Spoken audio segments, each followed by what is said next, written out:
ஜோதிடம் அப்படிங்கிறது கால கண்ணாடி காலபுருஷ தத்துவம் தான். அதில் பார்க்கலாம், எதுவுமே மாற்ற முடியாது.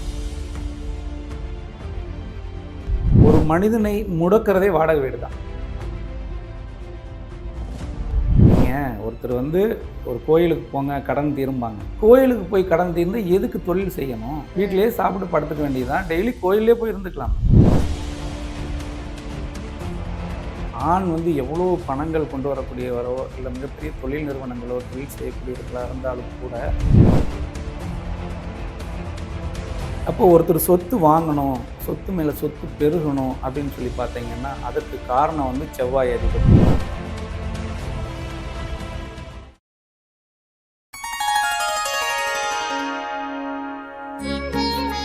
ஸ்ரீ வராகி டிவி நேயர்கள் அனைவருக்கும் வணக்கம்.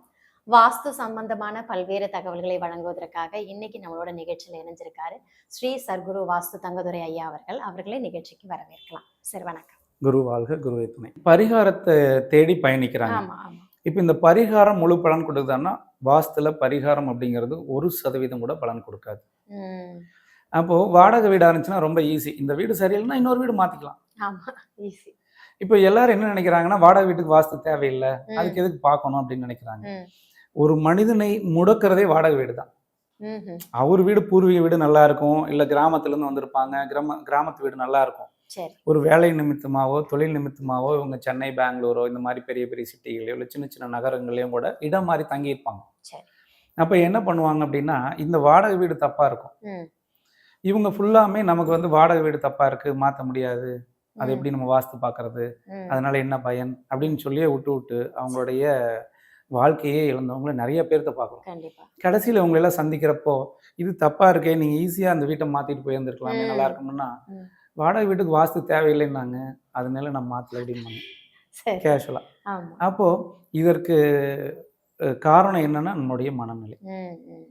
நம்ம எந்த இடத்துல இருந்தாலும் சரி, எப்படிப்பட்ட வாழ்க்கை வாழ்றோம் அப்படின்னு வாழ்வியலோட இந்த வாஸ்துவை தொடர்புபடுத்தி பார்த்தீங்கன்னா ஒரு அற்புதமா வேலை செய்யும். இப்போ குழந்தைகளாகட்டும், குழந்தைகளுடைய மனநிலை அப்படின்னு எடுத்துட்டிங்கன்னா, பொதுவாகவே ஒரு வீட்டுடைய ஈசானிய பகுதி தவறாக இருந்துச்சுன்னா தான் குழந்தைகள் மனநிலை பாதிக்கப்படும். ஈசானியத்தில் ஒரு தண்ணீர் தொட்டியோ அல்லது ஈசானியத்தில் படிக்கட்டுகளோ அல்லது ஈசானியத்தில் மிகப்பெரிய ஒரு மரமோ செடிகளோ இல்லை கொடிகளோ ஜன்னல்கள் இல்லாமல் இருந்துச்சு அப்படின்னா தான் அந்த இடத்துல ஆட்டிசம் பாதிக்கப்பட்ட குழந்தைகள் பிறக்கும். அந்த மாதிரி வீடுகள் இருக்கக்கூடிய குழந்தைகள் எந்த ஒரு முடிவுமே எடுக்க முடியாத தவிப்பாங்க. ஆனால் காலேஜில் நல்லா படிப்பாங்க, அவங்களால தொடர்ந்து பாஸ் பண்ண முடியுமான்னா முடியறதில்ல. அப்படியே பாஸ் பண்ணி அவங்க ஒரு நல்ல மதிப்பெண் எடுத்து அடுத்த உயர்ந்த நிலைக்கு போகிறாங்கன்னா அதுவும் போக முடியறதில்ல. எல்லாமே ஒரு தடைக்கற்களாக இருக்கும். அப்போ இதற்கு காரணம் என்னன்னு பார்த்தீங்கன்னா, ஜாதகமா ஜோதிடமான இல்லை, 100% வாஸ்து குறைவான வீடுகள் தான். எப்போவுமே நீங்கள் ஜோதிடம்னு கேட்டதுனால நான் ஒரு விஷயம் சொல்கிறேன். ஜோதிடம் அப்படிங்கிறது கால கண்ணாடி காலபுருஷ தத்துவம் தான். அதில் பார்க்கலாம், எதுவுமே மாற்ற முடியாது. நீங்கள் ஒருத்தர் ஒரு கோயிலுக்கு போங்க, கடன் தீரும்பாங்க.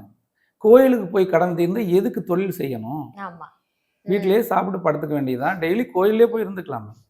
அப்போது மக்கள் விழிப்புணர்வோடு என்ன சொல்கிறாங்க, இது நடக்குமா நடக்காதான்னு சொல்லி ஃபஸ்ட்டு தெரிஞ்சு ஒரு விஷயத்தை செஞ்சாங்கன்னா 100% நடக்கும். இப்போ வாஸ்துப்படி மாற்றி அமைத்தா கடன் தீருமா அப்படின்னு சொல்லி கேட்பாங்க. அப்போது தீருமா அப்படின்னா அதற்கான மனநிலையை கொடுக்கும், தீர்க்கிறதுக்கான வழியை ஏற்படுத்தி அதை கொடுக்கும். இப்போ நிறைய பேர் கேட்பாங்க, என்கிட்ட ஃபோன் பண்ணி நிறைய கேட்கறது, சார் வாஸ்துப்படி மாற்றினா எனக்கு ஒரு 5 கோடி ரூபா கடன் இருக்கு, தீர்ந்துருமா, எவ்வளோ நாள் நான் ஃபீஸ் கொடுக்குறேன் அப்படிம்பாங்க. அது எப்படி தீரும்? அவரே ஆல்ரெடி கடன் இருக்காரு, ஒரு பிஸ்னஸ் நடத்த முடியல, பிஸ்னஸ் லாஸில் இருக்குது, எப்படி கடன் கட்டுவார்? அப்போ அதுக்கு தீர்வுன்னு ஒன்று இருக்கும் இல்லையா? அந்த தீர்வு அப்படிங்கிறது ஒரு அனுபவம் பெற்ற வாஸ்து நிபுணரால் 100% கொடுக்க முடியும், வழிகாட்ட முடியும். ஆனால் கொஞ்சம் கொஞ்சமாக குறையும், அதுக்கு கொஞ்சம் காலதாமதம் ஏற்பட்டாலும் ஆனால் 100% பலன் கிடைக்கும் இந்த வாஸ்துல. ஆனால் ஜோதிடத்தில் 100% நம்ம எடுக்க முடியாது. ஏன்னா அதுவும் நம்ம கொஞ்சம் கத்துக்கிட்டதுனால நான் அதை சொல்றேன். சரி, அதாவது ஜாதகத்தின் வாயிலாக என்ன விதிக்கப்பட்டிருக்கோ அதை நாம அனுபவிக்கணும். ஆனா அவற்றினுடைய பாதிப்புகள்ல இருந்து குறைவதற்கான வாய்ப்புகளை நம்ம வீடுகள் மூலமாக கூட பெற்றுக்கொள்வதற்கான வாய்ப்புகள் இருக்கு அப்படின்னு சொல்லி. கண்டிப்பாங்க சார். இப்போ வந்து நம்ம வாடகை வீடை பத்தி பேசினதுனால இந்த கேள்வி கேட்கிறேன். நிறைய பேருக்கு வந்து பாத்தீங்கன்னா ஒரு சொந்த வீடு இருக்கும், அதுல எல்லா வசதிகளும் பார்த்து ஏற்படுத்தி ஒரு அழகான வீடு கட்டியிருப்பாங்க. ஆனா அவங்களால அங்க இருக்க முடியாம வேலை நிமித்தமாகவோ இல்ல பிள்ளைகளினோட படிப்பு நிமித்தமாகவோ கூட அவங்க வாடகை வீட்டுக்கு வந்திருப்பாங்க. ஆனாலும் நம்மளால சொந்த வீட்டுல இருக்க முடியலையே அப்படிங்கிற ஒரு ஏக்கம் இருந்துகிட்டே இருக்கும். இந்த சொந்த வீட்டுல இருக்க விடாம பண்றது இதனால? ரொம்ப வித்தியாசமான கேள்வி. சரி. இப்போ பொதுவாகவே ஒரு இடமோ ஒரு வீடோ நம்ம தேர்வு செய்யறது இல்ல, இடம் தான் நம்மளை தேர்வு செய்யுது. நீங்க என்ன ஒரு 100 வீடு வாடகைக்கு போய் பார்த்தாலும் அந்த வீடு நம்ம மனசுக்கு பிடிக்காது. நம்ம நினைச்சிட்டு இருப்போம், அது அப்படி இல்லை. அந்த வீடு வந்து நம்மளை தேர்வு செய்யலைங்கிறது தான் 100% உண்மை. இப்போ நீங்க ஒரு இடம் மாற்றுதல் அல்லது உங்க குடும்பத்துல ஒருத்தருடைய குடும்பத்துல ஒரு குழந்தை பிறந்துச்சு அப்படின்னா ஒரு மாற்றத்தை கொடுக்கும். அதே போல ஒரு திருமணம் நடந்து புதிதாக ஒரு மணமகனோ இல்ல மருமகளோ அந்த வீட்டுக்கு வந்தாலும் அந்த வீடு ஒரு மாற்றத்தை கொடுக்கும். ஏன்னா ஒவ்வொருத்தருடைய வீடு ஒவ்வொரு மாதிரி இருக்கும் இல்லையா? அப்போ மாற்றத்தை கொடுக்கும். அப்போ அதே போல குழந்தைகள் ஒரு 12 வயது வரைக்கும் ஒரு சில வீடுகள் வந்து வாஸ்து தவறாக இருந்தாலும் சூப்பரா இருக்கும்.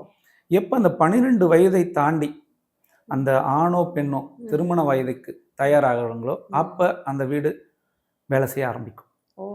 தப்பான வீடுகளாக இருந்தால் 100% தவறான பாதிப்புகளை கொடுக்கும். சரியாக வீடுகளாக இருந்துச்சுன்னா கோடி கோடியா கொட்டி கொடுக்கும். அதுதான் சொல்லுவாங்க, என் பொண்ணு பிறந்தோடனே பெரிய கோடீஸ்வரன் ஆகிட்டேன், இல்லை மருமக வந்தோடனே நம்ம பெரிய அளவில் தொழில வெற்றி அடைஞ்சிட்டேன் அப்படிம்பாங்க. இப்போ நீங்க சொன்னது போல சார், இப்போ வாஸ்து அப்படின்னு ஒரு அருமையான விஷயம் சொன்னீங்க. அது புதுசா எங்க வீட்டுக்கு மருமக வந்த நேரம் பிசினஸ்லாம் நல்லாயி நாங்க கோடீஸ்வரர் ஆயிட்டோம் அப்படின்னு சொல்லுவாங்க. இல்ல ஒரு குழந்தை பிறந்த நேரமா என்னன்னு தெரியல, நல்லா வசதி ஆயிட்டோம் அப்படின்னு சொல்லுவாங்க. இப்போ ஒரு வீடு அப்படிங்கிறது வந்து வீட்லயே 2 குடும்ப தலைவன்கள் இருப்பாங்க.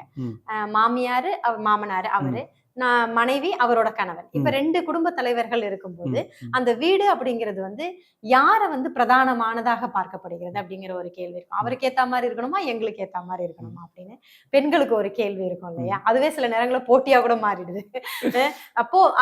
அப்போ வீடுங்கிறது யாரோட பேர்ல பத்திரத்துல இருக்கு, அதுதான் இங்க இருக்குமா அப்படிங்கிற ஒரு கேள்வி இருக்கு. அதுக்கு பதில் சொல்லுங்க. வீடு எப்பவுமே அந்த அடி நிலம் ஃபர்ஸ்ட், 2வது அதன் மேல் கட்டப்பட்ட வீடு. அப்போ ஒரு வீடு அப்படிங்கிறது ஃபர்ஸ்ட் தலைவன் அப்படிங்கிறவருக்கு தான் பேசும், 2வது தலைமகன், அதுக்கு அடுத்து தான் தலைவி அப்படிங்கிறதுக்கு வரும். சரி, இல்லை எனக்கு 2 பொண்ணுங்க தான் இருக்குது அப்படின்னா தலைவனும் தலை மருமகனும் தான் நல்லது நடந்தாலும் அவங்களுக்கு தான் நடக்கும், பாதிக்கப்பட்டாலும் அவங்க தான் பாதிக்கப்படுவாங்க. 2வது குழந்தைகள் பெரிதாக பாதிக்கப்பட மாட்டாங்க. அப்போ தலைவிக்கு என்ன பலனை கொடுக்கும் அப்படின்னு சொல்லி பார்த்தீங்கன்னா, இப்போ ஒரு வீட்டில் தென்கிழக்கும் வடமேற்கு பகுதியும் வந்து வாஸ்துப்படி ஒரு நல்ல ஒரு வாஸ்தம்பில் கட்டியிருந்தாங்கன்னா அந்த வீட்டில் தலைவியோட பேச்சு வந்து உச்சத்தில் இருக்கும். அவங்க இல்லாமல் எந்த டிசிஷனுமே எடுக்க முடியாது. ஆண் வந்து எவ்வளோ பணங்கள் கொண்டு வரக்கூடியவரோ இல்லை மிகப்பெரிய தொழில் நிறுவனங்களோ தொழில் செய்யக்கூடியவர்களாக இருந்தாலும் கூட அங்கே முடிவெடுக்கிறது பெண்ணாக இருப்பாங்க, ஆளுமையா இருப்பாங்க எப்பவுமே. அதுதான் நான் ஒவ்வொரு பதிவுலையும் பதிவிடுறது, ஆளுமைக்கான இடம் வந்து அக்னி பகுதி தான். அக்னி பகுதி சரியா இருந்தாதான் ஆளுமை வரும். வாயு பகுதி வாஸ்து சரியாக இருந்தாதான் பணம் அப்படிங்கிறது வரும். இது 2மே சேர்றப்ப பணம் பிளஸ் ஆளுமை அப்படின்னாலே இது பெண் தான். சரி, அப்புறம் இன்னொரு விஷயம் என்னன்னா, இந்த பதிவுல நான் பதிவிட ஆசைப்படுறேன். நீங்க ஒரு வாஸ்து தவறான இடமா இருக்குது, மாற்றவே முடியல, நாங்கள் எவ்வளவோ ட்ரை பண்ணுறோம், எத்தனையோ வாஸ்து நிபுணர்களை வச்சு பார்த்துட்டோம், ஆனால் மாற்றவே முடியல அப்படின்னு நினச்சிங்கன்னா அந்த இடத்த அந்த வீட்டினுடைய தலைவி பேருக்கு பெண் பெயருக்கு மாற்றிக்கிட்டீங்கன்னா ஒரு 30% பாதிப்புகள் குறையும். 100% எடுக்க முடியாட்டியும் அந்த பாதிப்புலேருந்து விடுபடலாம் பெண் பெயரில் அந்த சொத்தை மாற்றுவதன் மூலமாக. அப்போ அதுவுமே வந்து பெண்ணுக்கு தான் பவர். அப்போ ஒருத்தர் சொத்து வாங்கணும், சொத்து மேல சொத்து பெருகணும் அப்படின்னு சொல்லி பார்த்தீங்கன்னா அதற்கு காரணம் வந்து செவ்வாய் அதிபதி, தெற்கு அதிபதி. அப்போ தெற்கு பகுதி வந்து வாஸ்துப்படி சரியா இருந்துச்சுன்னா நிறைய சொத்துக்களை வாங்குவாங்க. ஏன்னா சூரியன் அப்படிங்கிறது ஆண், செவ்வாய் அப்படிங்கிறது நிலம், பெண். அப்போ பெண்ணுக்கு பவரை கொடுத்து சூரியன் அதை பாதுகாத்துட்டு இருந்தாருன்னா சொத்து சேர்ந்துட்டே இருக்கும். எங்க போனாலும் இப்போ ஒன்றுக்கு மேற்பட்ட சொத்து, ஒரு 10 சொத்து வச்சிருக்காருன்னா அவருக்கு தெற்கு வாஸ்து 100% சரியா இருக்குன்னு சொல்லிடலாம். சப்போஸ் எனக்கு எதுவுமே சொத்தே இல்லை, நான் கடல்ல மூழ்கிட்டாருன்னா அவர் வடக்கு தப்பா இருக்குன்னு முடிவு பண்ணிடலாம். ஒரு இடத்த பார்த்தோன்னே இதுல இந்த வாஸ்து தவறுகள் இருக்கு அப்படிங்கறத நம்ம 100% சொல்லலாம். அதே மாதிரி ஒரு இடத்த பார்த்தோன்னே இந்த இடத்துல இந்த ராசி லக்னத்துக்காரங்க தான் இருப்பாங்கன்னு 100% சொல்லலாம். ஒரு இடத்த வச்சு 100% ஜோதிட பலனையும் வாஸ்து பலனையும் நம்மளால சொல்ல முடியும். அப்புறம் இன்னைக்கு புதுசா வீடு கட்டுவாங்க, அந்த பிளானை வச்சு அவங்க வீட்டுல என்னென்ன ராசி லக்னத்துக்காரங்க இருப்பாங்க, அவங்களுக்கு என்ன பலனை கொடுக்கும், அவர்களோட உடன் பிறந்தவர்கள் எத்தனை பேரு, ஆண்களா பெண்களா, இப்படி அனைத்து பலனையும் சொல்லலாம். அந்த வரைபடத்தின் மூலியமா பெண் ஆட்சி பெற்ற அந்த வீடா, இவங்க இருக்கக்கூடிய வீடு இல்ல கட்டக்கூடிய வீடு, ஆண் ஆட்சி பெற்ற வீடா அப்படிங்கறத நம்ம 100% கணிச்சு சொல்லலாம். வரைபடம் இவ்வளவு பேசுது, வரைபடம் அவ்வளவு பேசும். ஒவ்வொரு வீட்டினுடைய கட்டிட அமைப்புகள் நிறைய நல்ல பலனையும் கொடுக்கும், மிகப்பெரிய பாதிப்புகளையும் கொடுக்கும். இப்போ நீங்க கிழக்கு அடைபட்ட வீடுன்னு எடுத்துக்கிறோன்னு வச்சுக்கோங்களேன், கிழக்கு அடைபட்டா சூரியன் உள்ள வராது, ஸோ அந்த வீடு மிகப்பெரிய அளவுல பாதிப்பை கொடுக்குன்னு வாஸ்து சொல்லுவாங்க. ஆனா அதை மாற்ற முடியுமான்னா 100% மாற்ற முடியும். அப்போ அந்த எப்படி மாற்ற முடியும் அப்படிங்கிறது தெரியணும். அப்போ அந்த கட்டடத்துடைய உள்கட்டமைப்புன்னு ஒண்ணு இருக்கு, அந்த உள்கட்டமைப்பு சரியா கொடுத்தீங்கன்னா அங்க 100% நல்லா இருக்கும். நீங்க இன்னைக்கு மலேசியா போனீங்கன்னா எல்லா வீடுமே ஒட்டி ஒட்டி ஒட்டி தான் வரும், எல்லா வீடுமே கிழக்கு அடைபட்டு தான் இருக்கும். அப்ப அங்க எல்லாம் நிறைய பணம் வருது. அதே சமயம் ஆண்கள் பாதிக்கப்பட்ட வீடுகளும் நிறைய இருக்கு. அதற்கு காரணம் என்ன? கட்டிட அமைப்பு. கிழக்கு ஒரு திசையை வச்சு அந்த வீடு 100% பாதிக்கப்பட்ட வீடு அப்படிங்கலாம் எடுக்கவே முடியாது. இப்ப கிழக்கு எல்லை வர கட்டப்பட்ட வீடும்பாங்க, கட்டிட்டு பக்கத்து வீடு பொதுச்செவரா இருக்கும், ஜன்னல்களே இருக்காது, அதுல வெளிச்சமே வராது. ஆனா அந்த மாதிரி வீடுகள் கோடீஸ்வரன் இருப்பாங்க, கோடிக்கணக்கில் சொத்துக்கள் இருக்கும். அப்போ இதற்கு காரணம் என்ன அப்படின்னு சொல்லி பார்த்தீங்கன்னா அந்த உள்கட்டட அமைப்பு. நீங்க பொதுவான வாஸ்து அப்படிங்கிறது யார் வேணாலும் சொல்லலாம். இன்னைக்கு ஒரு 60-70 வயசு முதியவர்கள்ட்ட கேட்டீங்கன்னா வாஸ்து அழகா சொல்லுவாங்க, அது பொதுவான வாஸ்து. எப்பா மூலக்குத்துல வீடு கட்டக்கூடாதுப்பா, அக்னி மேல தான்ப்பா கிச்சன் வைக்கணும் அப்படின்னு ஈஸியா சொல்லிடுவாங்க. ஆனா இன்னைக்கு இருக்கிற வாஸ்து நிபுணர்களும் அப்படித்தான் சொல்றாங்க.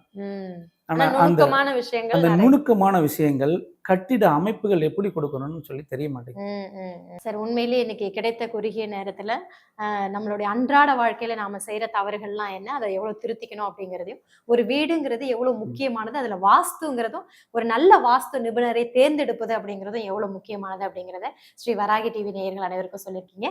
மிக்க நன்றி சார். நன்றி.